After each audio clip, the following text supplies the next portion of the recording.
Back in the day, people didn't argue online about who could beat what. They just grabbed some sticks and went after a walking tank. Our ancestors really looked at a mammoth and said, "Yeah, we got this." Meanwhile, we can't even agree on a guerrilla debate without starting a war in the comments.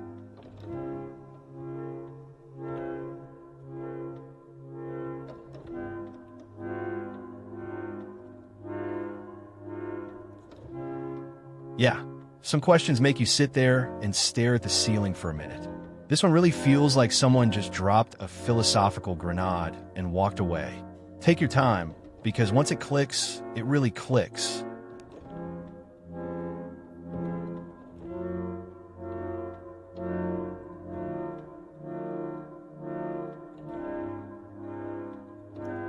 These guys really went on a European field trip, got VIP treatment, and came home thinking they just unlocked world peace. Meanwhile, Japan took one look at their enthusiasm and said, "Yeah, that's gonna be a no from us." It's the historical equivalent of returning for vacation only to find your key card doesn't work anymore.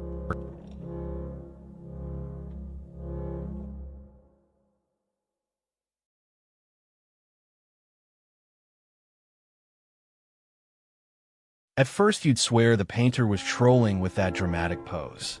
Then you see the real photo and realize, nope, that's just how this man chose to exist.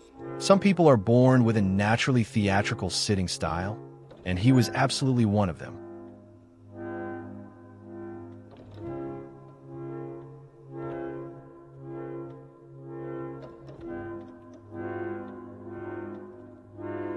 Back then you could run 5 real businesses and still lose to a guy who just bought a goofy domain name.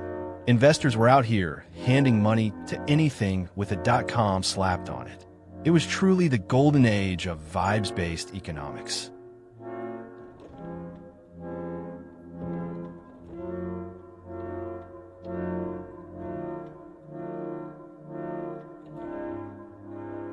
Some folks look at traps and think, how could anyone fall for that?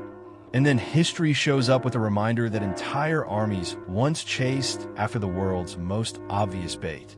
Turns out even seasoned warriors can get catfished by a strategic retreat.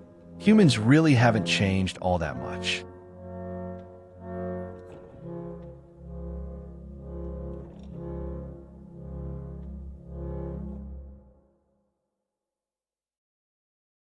This one dives straight into a really painful moment where someone's life was taken over something unbelievably small.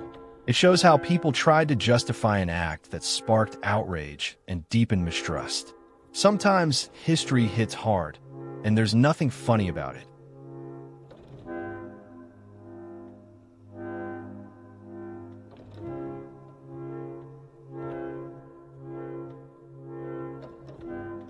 Ancient Greece really had dudes carving their gym PRs into stone like it was the Olympics of flexing.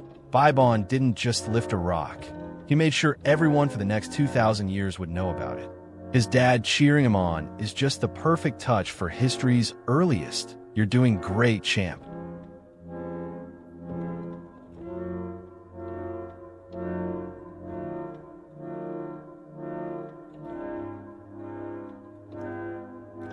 Sometimes being boring just means everything is running so smoothly there's nothing dramatic left to write about.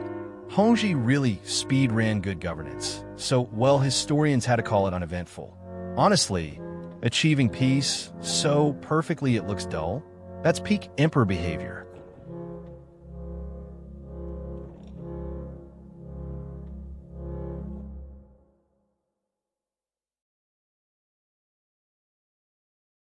Vietnam really went from fighting off 2 superpowers to kicking down Cambodia's door to stop a massacre. That's the kind of energy where everyone else starts double-checking their borders real quick. It's the moment a country basically says, "I'm not the one in trouble here. You are."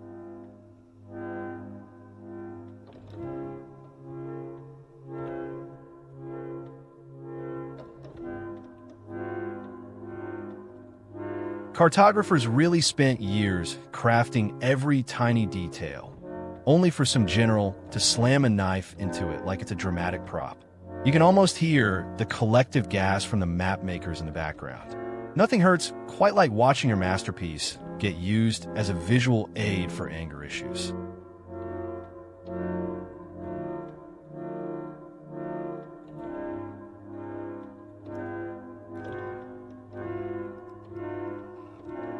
Some folks really trying to romanticize something that didn't even last long enough for a proper senior year.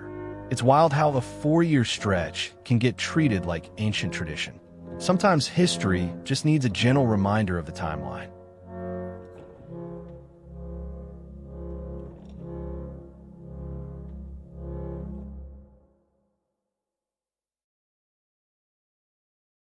One river was basically the gentle tutor of civilizations, just asking for a little respect and consistency. The other woke up every few centuries and chose absolute chaos. It's the difference between a mildly moody friend and someone who flips the entire table just because they can.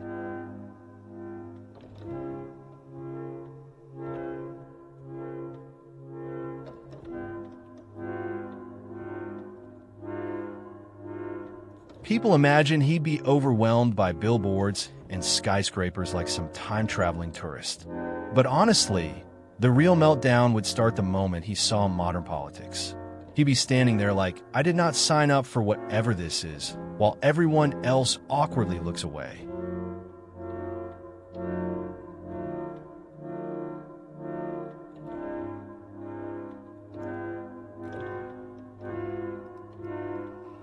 Some statements really shouldn't require a research paper to back them up. You can almost feel the exhaustion from someone who's watched history play out more than once. And yet there's always that one guy demanding citations for common sense.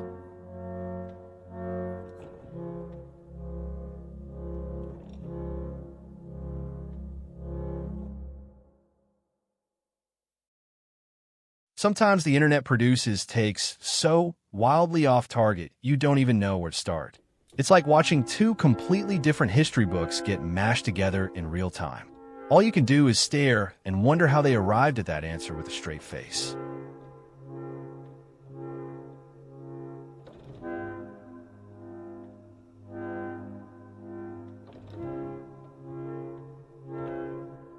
Movie soldiers are out here giving heartfelt speeches about bringing everyone home. Meanwhile, medieval armies were treating catapults like the world's first biohazard delivery system. It's a reminder that history didn't always do honor the same way Hollywood does.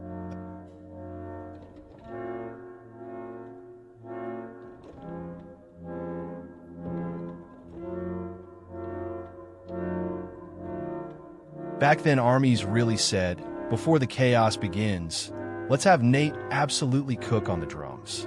Dude was out there laying down battlefield mixtapes while everyone else tried to march in rhythm. It's wild how war used to come with its own hype soundtrack.